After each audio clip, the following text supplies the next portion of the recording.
princesse Metou sous vos applaudissements.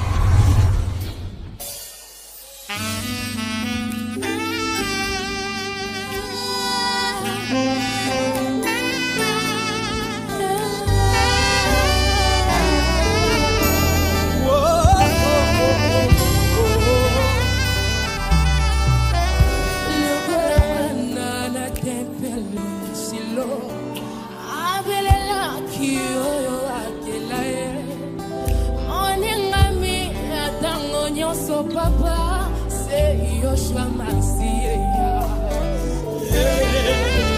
Nani aye baki katia monte manan Ata montu mimeka eli Aye baki te ninye zalaki koleli sa monte mana mosi Hey!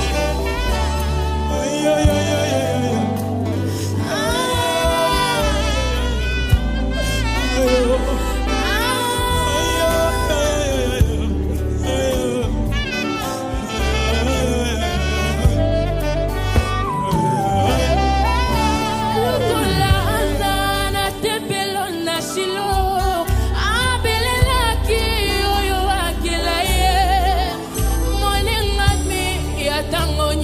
Papa, c'est Yoshua Masiya.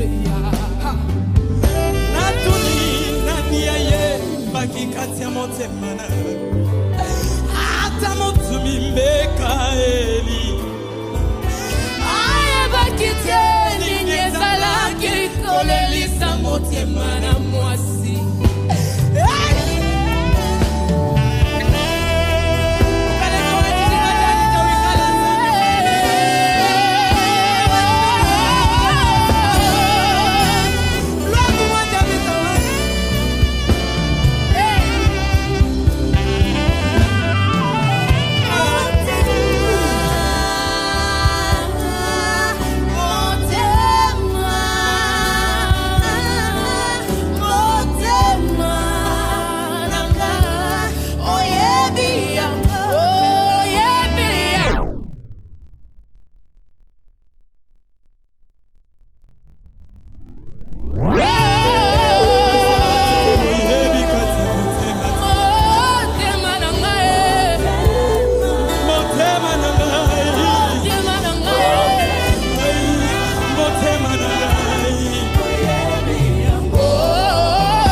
complicité. Est-ce qu'on peut les applaudir encore, s'il vous plaît? Merci, princesse. Merci, Ketia, c'était merveilleux ce